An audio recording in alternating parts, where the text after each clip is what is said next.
Rez, no novo Fundeb, foi, né, aprovado agora, você tocou na questão da meritocracia, que está bem ali definida, como não estava nas leis anteriores, ela estava bem camuflada, mas nessa ela fica bem mais explícita.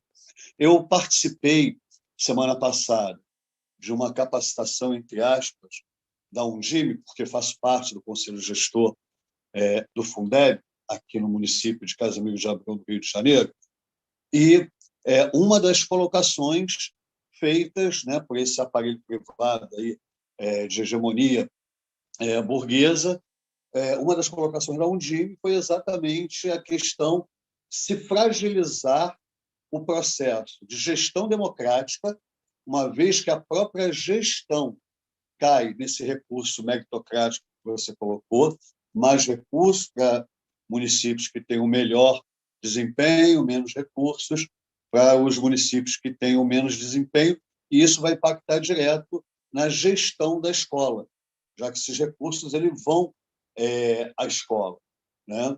Então, eu queria que você colocasse alguma coisa em relação a isso, se realmente ameaça essa conquista que temos, né, ao longo, que por diversas vezes já andou na corda bamba, retrocedeu, mas que a gente consegue sempre no clamor da luta restaurar, que é o processo de eleição, né, de direção das escolas, se isso fica efetivamente ameaçado. E a outra coisa é na questão dos 30/70, que foi feita uma ampla discussão sobre quem poderia ser remunerado agora com esses recursos do Fundeb dentro dessa divisão dos 30/70. E aí coloca-se que várias outras pessoas que não são da educação, mas que prestam serviço, como pedagogo, né, fonoaudiólogo e outros, poderiam, então, estar sendo remunerados pelo Fundeb, mesmo não sendo parte dos quadros ou concursados para educação. Queria que você colocasse alguma coisa né, nesse caminho. Obrigado.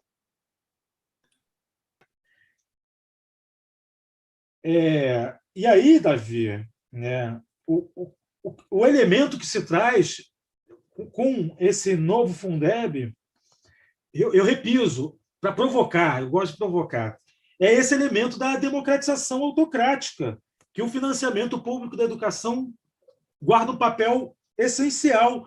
Essas relações entre meritocracia e resultado e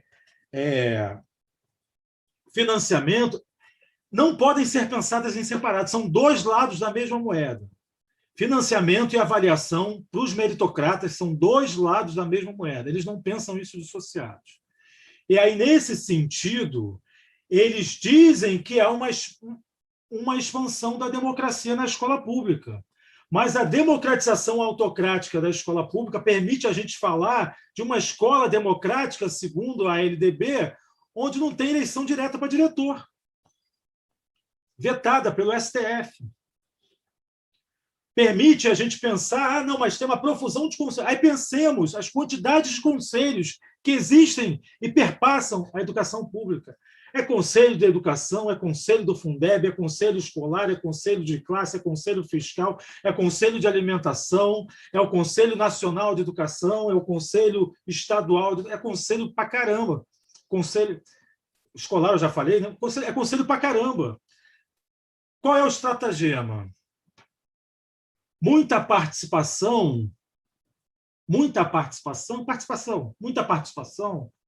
mas pouca capacidade de intervenção. Esses espaços são pulverizados. Cada um diz respeito a um pequeno aspecto da realidade educacional. E, efetivamente, onde se decide essas políticas, a classe trabalhadora, os usuários da escola pública, os professores, os estudantes não participam. Mas a gente tem a ideia, tem essa perspectiva da educação democrática, através da aparência do fenômeno da democracia esvaziada, democracia restrita, dessa democracia típica do liberalismo, que, neste momento de crise do capital, só tem um caminho a seguir, qual seja a radicalização autoritária.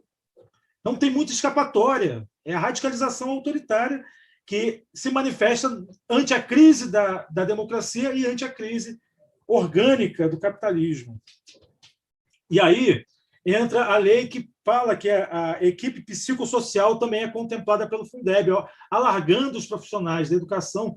Isso inclui, grosso modo, assistente social e psicólogo, mas também inclui, em alguns outros lugares, aqueles que foram discriminados, a depender da regulamentação local, como partícipes da equipe psicossocial. Então, aumenta-se o percentual, mas aumenta-se o número de profissionais pagos, que, no final das contas, vai dar na mesma. Jerusa, o que nos aguarda com a reforma tributária é uma reforma tributária ainda mais regressiva, da parte deles, ainda mais regressiva, que sirva ainda mais como mais um mecanismo de transferência da riqueza do trabalho para a riqueza do capital.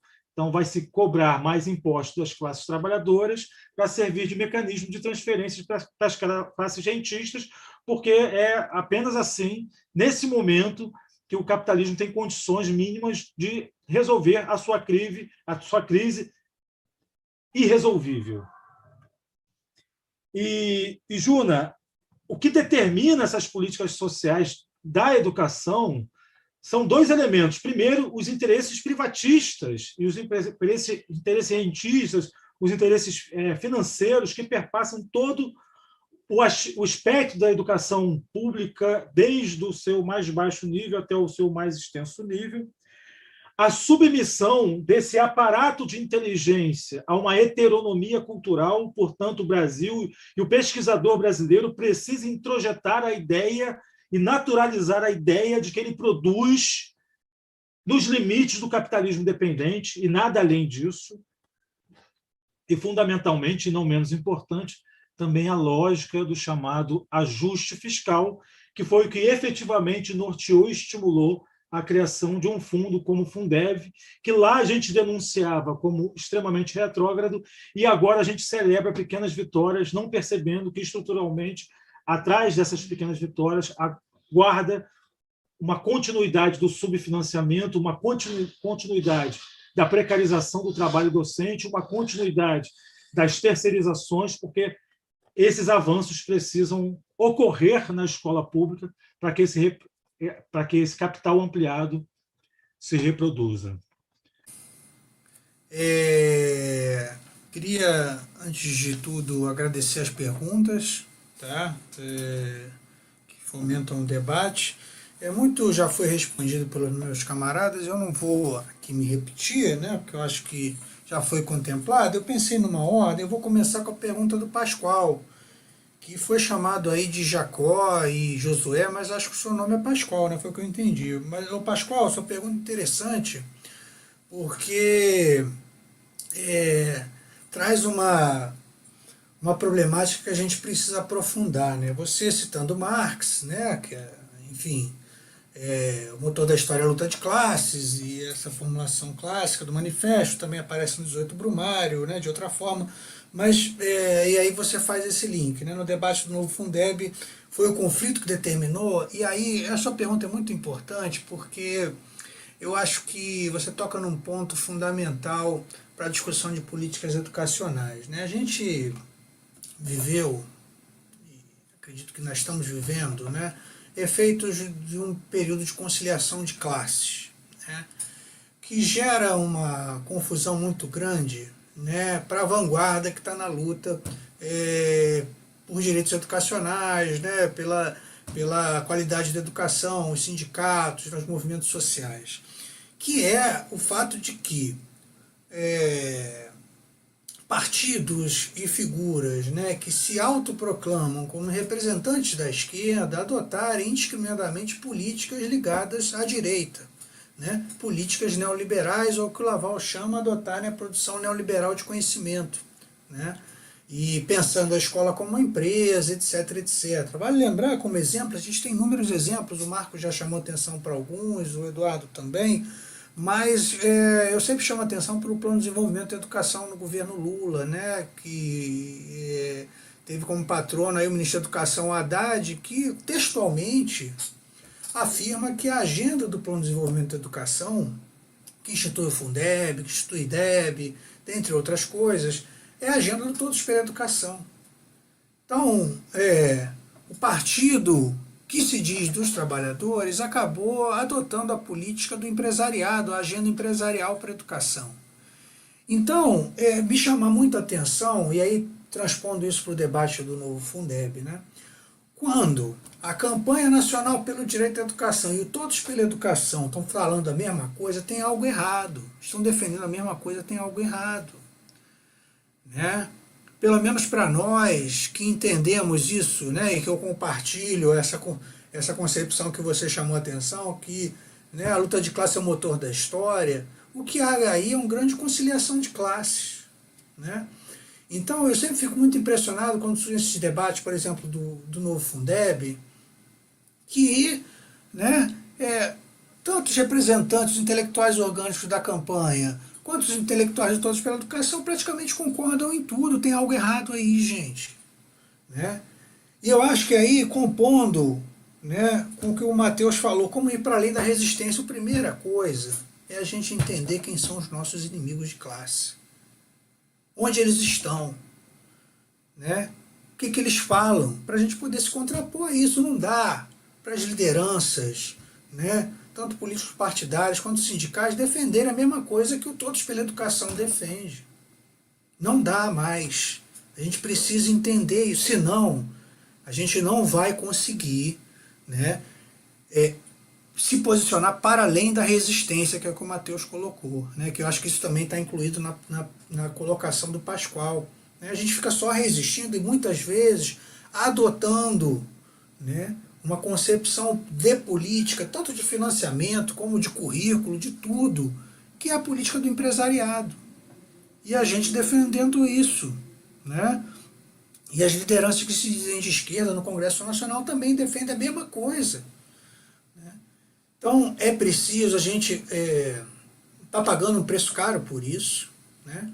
E é preciso a gente refletir profundamente sobre isso e tomar uma posição, né, de enfrentamento real, né? Reunir forças, porque esse consenso ele já está sedimentado entre, né, a nossa categoria docente. Isso é muito grave para nossas lutas, né? Porque é isso, a gente vai ficar sempre na defesa, e isso aí que o Marco chamou a atenção, a gente acaba valorizando políticas, que é isso, se tira o Fundeb acaba a educação, então a gente acaba se apegando a políticas, né, que são políticas que advêm do empresariado.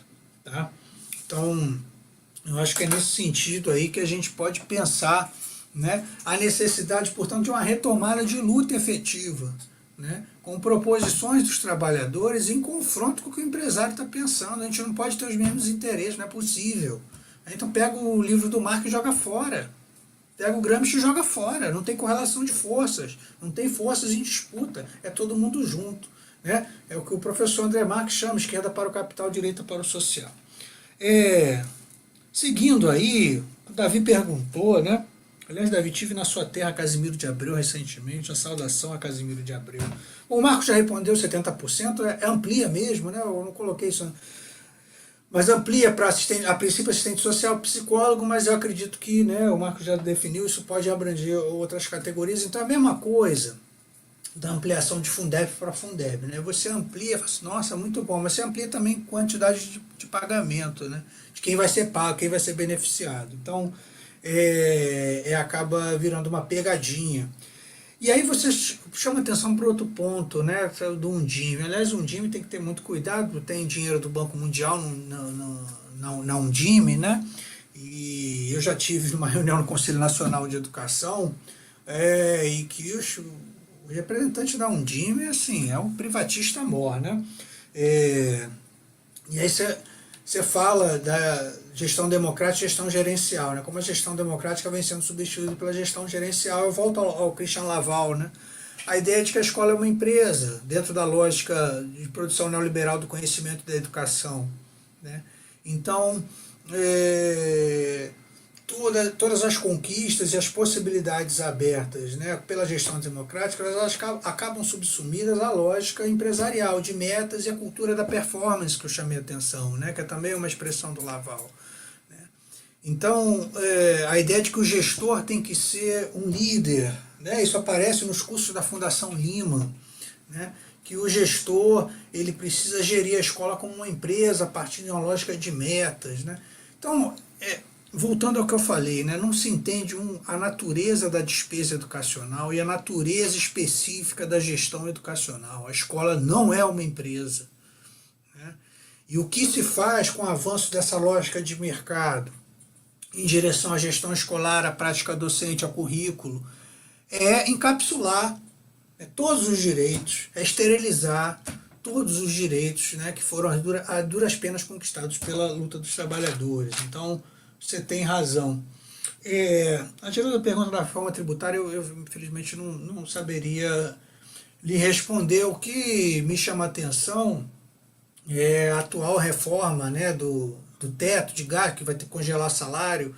Isso é gravíssimo, tá? Porque se baseia num gatilho, se a lei de responsabilidade fiscal, se o índice chegar a 90 e tantos %, aí congela o salário. Isso tem um efeito gravíssimo, porque a lei da responsabilidade fiscal ela é feita justamente para isso, para impedir contratação, congelar salário e retirar direito. Né? E essa nova lei, né, esse adendo, é um dispositivo draconiano para congelar e precarizar cada vez mais o salário dos profissionais de educação como um todo. Tá? Então, o que nos aguarda dessa reforma, né, é um cenário muito tenebroso. E é uma outra coisa também que tem que pensar, nessa loja está falando de calendário eleitoral, né? Calendário eleitoral e saídas para o bolsonarismo. Tem que discutir essas leis, porque estão sendo aprovadas aí. A gente está vendo o CPI da Covid, está passando, todas essas leis estão passando. Hoje já foi aprovada a admissibilidade da reforma administrativa, gente. O Congresso está passando a boiada. E aí, Juna, querida Juna, né, grande companheira de Caxias, um beijo para você. E os determinantes, né, o Marco já chamou a atenção, né, a questão da dependência, né, o subfinanciamento da União. Né, e eu destaco, além disso que meus camaradas já destacaram, algo que eu toquei na minha fala, mas não aprofundei. Né, a União, a gente não tem um sistema nacional de educação, isso tem a ver, né, com a situação de dependência e, obviamente, com o que a situação de dependência nos gera, que é a impossibilidade de políticas universais. Né? Então, você não tem reformas no nível que aconteceram no capitalismo central. De qualquer forma, então isso, de certa maneira, acaba reduzindo a possibilidade de uma criação de um sistema nacional de educação, né? Como outros países conseguiram alcançar, o Brasil não consegue, né, por conta da dependência. E mais especificamente, né, aquele problema que eu falei, a União, o governo federal, na hora de fazer a sua política de financiamento, sua política educacional, ele vai dar sempre maior peso às transferências voluntárias, baseadas em convênios, porque aí ele faz política. É o caso do programa que eu estudei por muitos anos, estudei no meu doutorado, que é o programa Mais Educação, cuja verba vinha pelo PDDE Educação Integral, ou PDDE Mais Educação. A União, os diferentes governos federais, né, eles vão preferir transferências voluntárias porque eles fazem política. O programa Mais Educação é um programa do PDE ligado à administração, Haddad, Lula. Então, né, isso acaba gerando, na lógica desses administradores, né, um mais capital político. É aquela lógica um pouco assim do saneamento. Por que não faz obra de saneamento? Porque ninguém vê, está debaixo da terra. Tem que fazer uma praça que todo mundo vê, né? Um portal nas cidades e tudo mais. Então, essa é a mesma lógica que rege o financiamento e os problemas que eu destaquei. Né? Se prefere o que aparece. As transferências obrigatórias, constitucionais e obrigatórias, né? Ou compulsórias, elas não aparecem tanto, né? Porque já estão registradas em lei, já é automático. Então, há essa preferência, essa tendência, né, por conta dessas brechas na lei, da União dá preferência às transferências voluntárias. Isso é isso é um fator para mim fundamental que determina esse subfinanciamento da União, né? E, portanto, a precarização da educação pública, né? E das suas fontes de financiamento. Acho que era isso, gente. Obrigado. Rafa, me permite só um pequeno à parte, é rápido, porque a gente falou muito, e o companheiro falou lá de Casimiro, e aí, só para dizer um dado importante, eu tenho dados levantados de Casimiro de Abreu. O município de Casimiro de Abreu ele perde recursos do Fundeb nos anos de 2008, 2009, 2010, 2011, 2012, 2013. O saldo Fundeb dele passa a ser positivo a partir de 2014, atingindo 2020 R$ 9.700.000. Esse é o saldo Fundeb. Todavia, as receitas próprias de Casimiro de Abreu, né, totalizam R$ 109.814.503 somente para educação. Na hora que o Conselho do Fundeb vai analisar os dados, é posto para ele analisar os 9 milhões. Os 109 não é posto.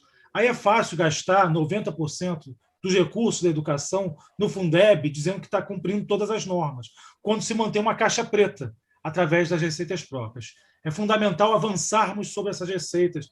E aí, respondendo o Matheus, que eu acabei não respondendo, como uma forma de resistir na prática sindical e docente, e por isso é fundamental se apropriar do debate sobre financiamento.